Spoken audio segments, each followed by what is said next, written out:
Hello students, we are doing lesson number 10 of history, independence and partition of India. We have already done up to the acceptance of Mountbatten Plan by League and the Congress. And now in this video we will discuss the Indian Independence Act 1947. So when we have accepted Mountbatten Plan, and according to Mountbatten Plan, India was about to get its freedom, but there was a situation that India will be divided into two portions. One was India, another one was Pakistan. So after acceptance, the Indian Independence Act means firstly the Indian Independence Bill was passed, then when it became a act, then we received it here in India. So let us start with this. Indian Independence Bill was passed by the British Parliament on 15th July 1947. It received the royal assent on July 18. So the signature of the Queen was done on 18th July. It means now it was an act. And the Indian Independence Act was a short document consisting of less than 20 sections and 3 schedules. So in this act, the things were not given in detail, only a short document it was. The following were the main provisions under this act. Number 1, 2 new dominions. The act provided for the creation of 2 independent dominions from 15th August 1947 to be known as India and Pakistan.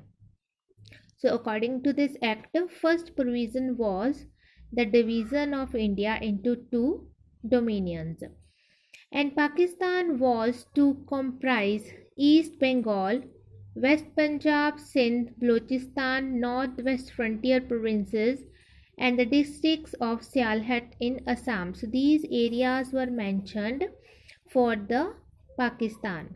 India was to comprise all the remaining territories included in British India, and rest of the parts that were under the control of Britishers in Indian territories were for the Indian domain, for the country name India. Second, each dominion to have a governor general. There would be a governor general for each of the dominion, means one governor general for India and one for Pakistan. And what were their functions? The governor general was to function as a constitutional head, and there was no sphere in which he could act against the wishes of the ministers. Like today we are having President of India, same situation was there with this governor general, and he was not, means he will not have any power to work anything against the ministers. And similarly the provincial governor were to act on the advice of their ministers. So as the provincial government is it was, and provincial governors will act according to the advice of ministers. Third one is constituent assemblies would serve as central legislature. So till the new elections that will be there after independence, so till that constituent assembly that was already appointed, that will serve as central legislature, means law making body will be constituent assembly. Pakistan would have a separate constituent assembly, as Pakistan was about to separate, so they will appoint their own constituent assembly. And the constituent assembly of the 2 dominions were to serve as their central legislatures also.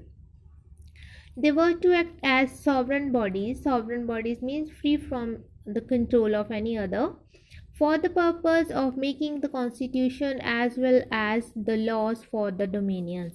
So this legislature or this legislative body will act as the central legislature, and they will be a sovereign body, and they will make constitution.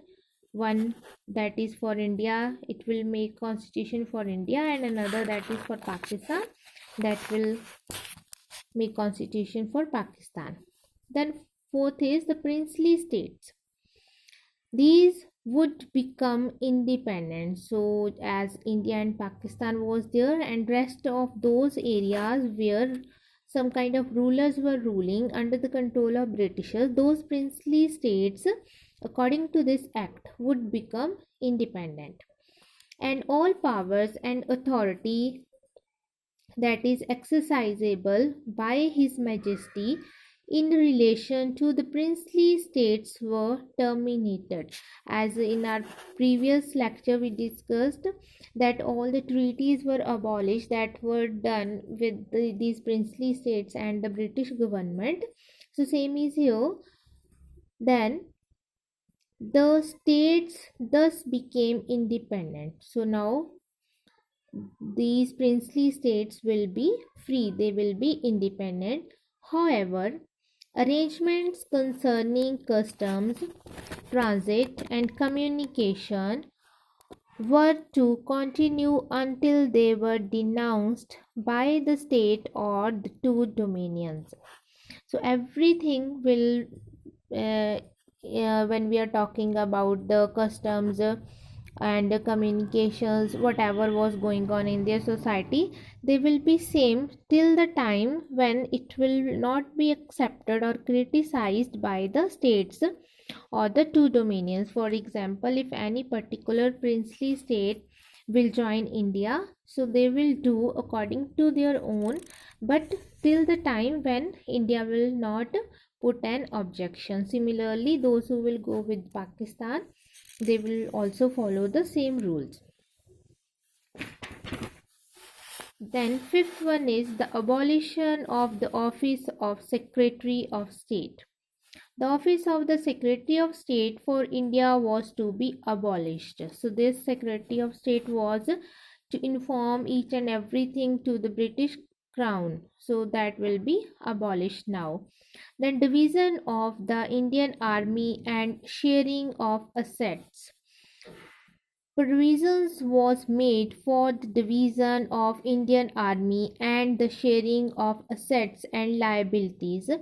Assets mean all the benefits or all the things that they were having under Britishers, and liabilities all the responsibilities between two dominions. It means all the things related to army or all the armament or other things that were there with the army and their responsibilities both will be divided into two dominions, means Pakistan and India. Then safeguarding the interest of existing officers. So those officers, those who were working in this army under Britishers, there was also provision for them. Provision was also made for safeguarding the interest of the existing officers appointed by Secretary of State, who would not make any such appointment in future, as the office of Secretary of State was abolished and now that office cannot make any further appointments. So there was a provision for those officers that were already appointed by the Secretary of State. And the Indian Independence Act was described by Lord Samuel as an event unique in history. Means this event was unique, a treaty of peace without a war. So one treaty was signed, means we got independence, but there was no war. It means with peace this treaty was signed. And Mr. Attlee declared, we are clearing the mess of centuries.